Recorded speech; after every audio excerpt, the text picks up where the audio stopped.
Telugu audio Bible. లేవియాకాండము 16వ అధ్యాయము. అహరోను 2 కుమారులు యెహోవా సన్నిధికి సమీపించి చనిపోయిన తరువాత యెహోవా మోషేతో మాటలాడి ఇట్లనెను, నేను కరుణాపీఠం మీద మేఘములో కనబడుదును గనుక నీ సహోదరుడైన అహరోను చావకుండునట్లు అతడు మందసము మీది కరుణాపీఠం ఎదుటనున్న అడ్డతెర లోపలికి ఎల్లప్పుడూ రాకూడదని అతనితో చెప్పుము. అతడు పాప పరిహారార్థ బలిగా ఒక కోడెదూడను, దహన బలిగా ఒక పొట్టేలును తీసుకొని వీటితో పరిశుద్ధ స్థలంలోనికి రావలెను. అతడు ప్రతిష్ఠితమైన చొక్కాయి తొడుక్కొని తన మానమునకు సన్ననార లాగులు తొడుక్కొని సన్ననార దట్టి కట్టుకొని సన్ననార పాగా పెట్టుకొనవలెను.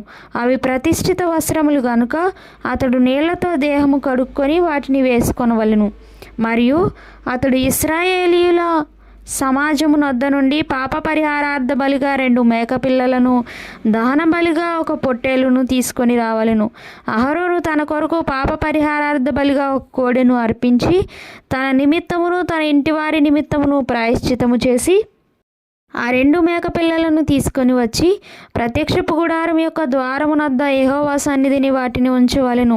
అప్పుడు అహరోను యెహోవా పేరట ఒక చీటిని, విడిచిపెట్టే మేక పేరట ఒక చీటిని, ఆ 2 మేకల మీద 2 చీట్లను వేయవలెను. ఏ మేక మీద యెహోవా పేరట చీటి పడునో ఆ మేకను అహరోను తీసుకొని వచ్చి పాప పరిహారార్థ బలిగా అర్పింపవలెను. ఏ మేక మీద విడిచిపెట్టుట అనే చీటి పడునో దాని వలన ప్రాయశ్చితము కలుగునట్లు దాన్ని అరణ్యంలో విడిచిపెట్టుటకై యెహోవా సన్నిధిని దాన్ని ప్రాణముతోనే ఉంచవలెను. అప్పుడు అహరోను పాప పరిహారార్థ బలియగు ఆ కోడెను తీసుకొని వచ్చి తన నిమిత్తమును తన ఇంటి వారి నిమిత్తమును ప్రాయశ్చితము చేసుకొనవలెను. తరువాత అతడు తన కొరకు తాను అర్పించు పాప పరిహారార్థ బలియగు కోడెను వధించి యెహోవా సన్నిధినున్న ధూపపీఠము మీద నుండి ధూపార్తెడు నిప్పులను తన పిడికెళ్లతో పరిమళ ధూప చూర్ణమును తీసుకొని అడ్డతెర లోపలికి వాటిని తెచ్చి తాను చావకుండునట్లు ఆ ధూపము మేఘము వలె శాసనముల మీదనున్న కరుణాపీఠమును కమ్ముటకు యెహోవా సన్నిధిని ఆ అగ్ని మీద ఆ ధూప ద్రవ్యమును వేయవలెను. అప్పుడు అతడు ఆ కోడె రక్తంలో కొంచెము తీసుకొని తూర్పు ప్రక్కను కరుణాపీఠం మీద తన వ్రేలితో ప్రోక్షించి కరుణాపీఠం ఎదుట తన వ్రేలితో ఆ రక్తంలో కొంచెం 7 మార్లు ప్రోక్షింపవలెను. అప్పుడు అతడు ప్రజలు అర్పించు పాప పరిహారార్థ బలియగు మేకను వధించి అడ్డతెర లోపలికి దాని రక్తము తెచ్చి ఆ కోడె రక్తముతో చేసినట్లు దీని రక్తముతోనూ చేసి కరుణాపీఠం మీదను కరుణాపీఠం ఎదుటను దాని ప్రోక్షింపవలెను. అట్లు అతడు ఇశ్రాయేలీయుల సమస్త పాపములను బట్టి అనగా వారి అపవిత్రతను బట్టి వారి అతిక్రమములను బట్టి పరిశుద్ధ స్థలమునకు ప్రాయశ్చితము చేయవలెను. ప్రత్యక్షపు గుడారము వారి మధ్య ఉండుట వలన వారి అపవిత్రతను బట్టి అది అపవిత్రమగుచుండును గనుక అతడు దానికి ప్రాయశ్చితము చేయవలెను. పరిశుద్ధ స్థలంలో ప్రాయశ్చితము చేయుటకు అతడు లోపలికి పోవునప్పుడు అతడు తన నిమిత్తమును తన ఇంటి వారి నిమిత్తమును ఇశ్రాయేలీల సమస్త సమాజము నిమిత్తమును ప్రాయశ్చితము చేసి బయటికి వచ్చే వరకు ఏ మనుష్యుడును ప్రత్యక్షపు గుడారములో ఉండరాదు. మరియు అతడు యెహోవా సన్నిధినున్న బలిపీఠము నొద్దకు పోయి దానికి ప్రాయశ్చితము చేయవలెను. అతడు ఆ కోడె రక్తంలో కొంచెము ఆ మేక రక్తంలో కొంచెమును తీసుకొని బలిపీఠపు కొమ్ముల మీద చమిరి 7 మార్లు తన వ్రేలితో ఆ రక్తములో కొంచెము దాని మీద ప్రోక్షించి దాన్ని పవిత్రపరిచి ఇశ్రాయేలీయుల అపవిత్రతను పోగొట్టి దాన్ని పరిశుద్ధపరచవలెను. అతడు పరిశుద్ధ స్థలమునకును ప్రత్యక్షపు గుడారమునకును బలిపీఠమునకును ప్రాయశ్చితము చేసి చాలించిన తరువాత ఆ సజీవమైన మేకను దగ్గరకు తీసుకొని రావలెను. అప్పుడు అహరోను సజీవమైన ఆ మేక తల మీద తన 2 చేతులు ఉంచి ఇశ్రాయేలీయుల పాపములన్నీ అనగా వారి దోషములన్నీ వారి అతిక్రమములన్నీ దాని మీద ఒప్పుకొని ఆ మేక తల మీద వాటిని మోపి తగిన మనుషుని చేత అరణ్యములోనికి దాన్ని పంపవలెను. ఆ మేక వారి దోషములన్నిటినీ ఎడారి దేశమునకు భరించిపోవును.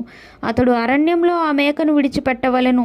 అప్పుడు అహరోను ప్రత్యక్షపు గుడారములోనికి వచ్చి తాను పరిశుద్ధ స్థలంలోనికి వెళ్ళినప్పుడు తాను వేసుకొనిన నారబట్టలను తీసి అక్కడ వాటిని ఉంచి పరిశుద్ధ స్థలములో దేహమును నీళ్లతో కడుక్కొని బట్టలు తిరిగి ధరించుకొని బయటికి వచ్చి తన కొరకు దహన బలిని ప్రజల కొరకు దహన బలిని అర్పించి తన నిమిత్తమును ప్రజల నిమిత్తమును ప్రాయశ్చితము చేయవలెను. పాప పరిహారార్థ బలి పశువు యొక్క క్రొవ్వును బలిపీఠం మీద దహింపవలెను. విడిచిపెట్టే మేకను వదిలినవాడు తన బట్టలు ఉదుక్కొని నీళ్లతో దేహము కడుక్కొన్న తర్వాత పాలెంలోనికి రావలెను. పరిశుద్ధ స్థలంలో ప్రాయశ్చితము చేయుటకు వేటి రక్తము దాని లోపలికి తేబడెనో పాప పరిహారార్థ బలియగు ఆ కోడెను ఆ మేకను ఒకడు పాలెము వెలుపలికి తీసుకొని పోవలెను. వాటి చర్మములను వాటి మాంసమును వాటి మలమును అగ్నితో కాల్చివేయవలెను.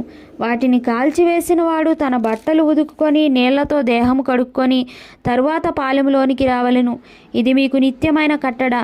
స్వదేశులు కానీ మీ మధ్య నుండి పరదేశులు కానీ మీరందరూ 7వ నెల 10వ నాడు ఏ పని అయినను చేయక మిమ్మును మీరు దుఃఖపరచుకొనవలెను. ఏలయనగా మీరు యెహోవా సన్నిధిని మీ సమస్త పాపముల నుండి పవిత్రులగునట్లు ఆ దినమున మేము పవిత్రపరచునట్లు మీ నిమిత్తము ప్రాయశ్చితము చేయబడెను. అది మీకు మహావిశ్రాంతి దినము. మిమ్మును మీరు దుఃఖపరచుకొనవలెను. ఇది నిత్యమైన కట్టడ. ఎవరు తన తండ్రికి మారుగా యాజకుడొకటకై అభిషేకము పొంది తన్ను ప్రతిష్ఠించుకొనునో ఆ యాజకుడు ప్రాయశ్చితము చేసుకుని నార వస్త్రములైన ప్రతిష్ఠిత వస్త్రములను ధరించుకొనవలెను. మరియు అతడు అతి పరిశుద్ధముగానున్న మందిరమునకును ప్రత్యక్షపు గుడారమునకును బలిపీఠమునకును ప్రాయశ్చితము చేయవలెను. మరియు అతడు యాజకుల నిమిత్తమును సమాజము నిమిత్తమును ప్రాయశ్చితము చేయవలెను. సంవత్సరమునకు ఒకసారి ఇశ్రాయేలీల సమస్త పాపములను బట్టి వారి నిమిత్తము ప్రాయశ్చితము చేయుటకు ఇది మీకు నిత్యమైన కట్టడ. యెహోవా మోషేకు ఆజ్ఞాపించినట్లు అతడు చేసెను.